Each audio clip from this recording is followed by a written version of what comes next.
Well, I received some very bad news a few days ago. As many of you know, I'm a filmmaker, and I've had the privilege of doing a lot of different projects, narrative and documentary. In fact, right now I'm in the middle of doing a crowdfunding campaign for a feature film that I'm trying to shoot. But honestly, one of the most satisfying projects I've ever done is this documentary series. I traveled across the country trying to capture the experiences of people living in homelessness. I told stories in Los Angeles, Dallas, Las Vegas, and even in my hometown of Jackson. And in my hometown, I had the great privilege of meeting a woman named Teresa. She had been experiencing addiction since, I believe, 1988. She'd been through about 22 treatment centers over the course of her life. And she was constantly struggling to sort of beat this addiction, to get out of that darkness that she kept finding herself in. But you know, the beautiful thing was that she always kept fighting. She never gave up. She never felt like she was not going to beat this thing, you know? And it inspired me. I really learned a lot from just being in her orbit. And you know, she wasn't perfect. She had a lot of scars. She had a lot of history and past and things she dealt with, but she was always moving forward and pushing forward. But a couple days ago, Christy Burnett from the Opportunity Center actually contacted me, and I'm really appreciative because I don't know that there's any other way I would find this out. But apparently, there was a woman who was walking on Highway 80 in Jackson, and I think she was struck by a car, and they found her dead in a ditch, and the car was nowhere around. I think they found her after the fact, and it looks like it was a hit and run. And you know, when I heard this news, I think even for the last 2 days, I think I've just been kind of numb, you know? Because Teresa was one of those people who was such a force. You know, being in her presence, she lived very brightly, you know?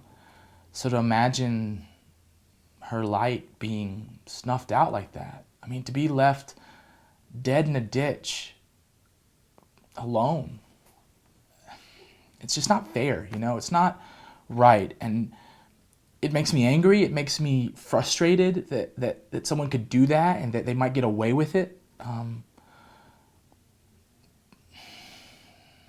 But at the same time, I think more so I feel this deep grief for Teresa, that she's gone, that this person who had this story, as dark and deep as she had gone, she had been living and trying to find a way out. And through all of that struggle and trial, there was triumph. She was finding little victories here and there.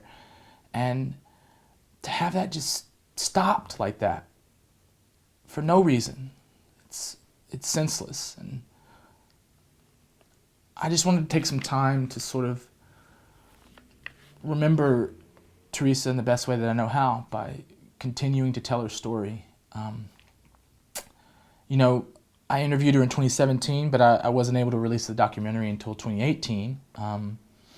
And shortly after it came out, Teresa reached out to me, and we were in pretty consistent contact. And she was always telling me how special she felt, that her story got out to the world, that people saw her story and were touched by it. I mean, it made her feel like she mattered, you know. And there's so many people who are living in homelessness or in other situations where they're suffering or struggling. They just don't feel like people see them. So for me to be able to participate in helping her feel seen, helping her feel like the world did notice her, that it meant a lot to me. And I think that what's crazy is, as much as maybe that experience for Teresa inspired her, she also inspired me. And so I just want to read a couple correspondences we had, you know, and the positive nature of her. You could see, I think, even in these messages. She wrote to me on Facebook one time, shortly after the doc came out, and she said, "I have my own place indoors, and I'm proud to say I have a new family I'm just meeting, and I'm getting to work doing what I do best. As if I'm serving with a heart of gold, Wade, that has been set free to love. The demons are still screaming. I hear them out there somewhere, but I'm not listening right now, and they aren't in control. Thanks, hero. You met me way before I ever did."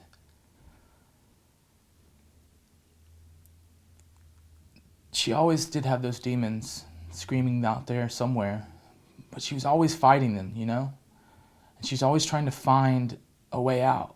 She never gave up, and I think that was something that always challenged me, that no matter how much she experienced of struggle and loss and despair, she never, ever let it keep her down. She always woke up every day believing she would get out of this, that she would find a way out.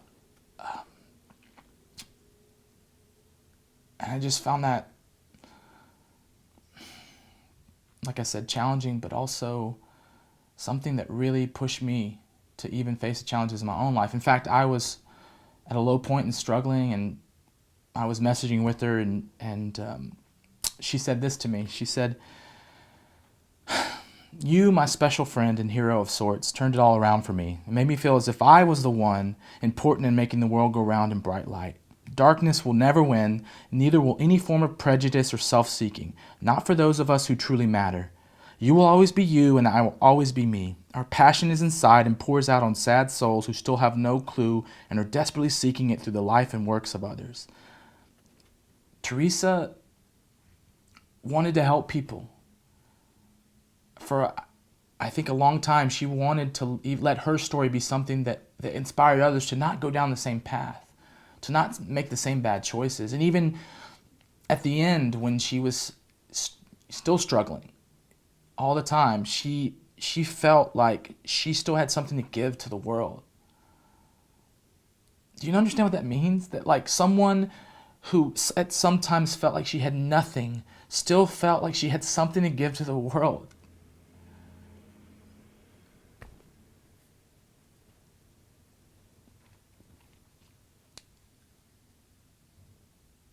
And so I just want to continue sharing that there is hope.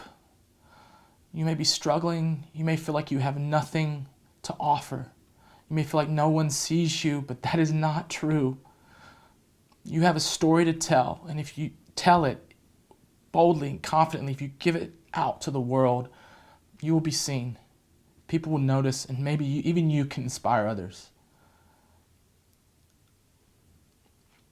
Teresa called me a hero, but honestly, I was just amplifying her story. She's the hero. She's the one who inspires me. And so I will not forget her. Even though she died in a terrible way and was alone at the end, she will not be forgotten. I will remember her, and I will let this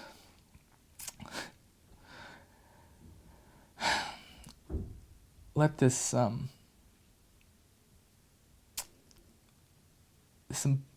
way that she said, making the world go round in bright light, I will let that continue to be something that inspires me.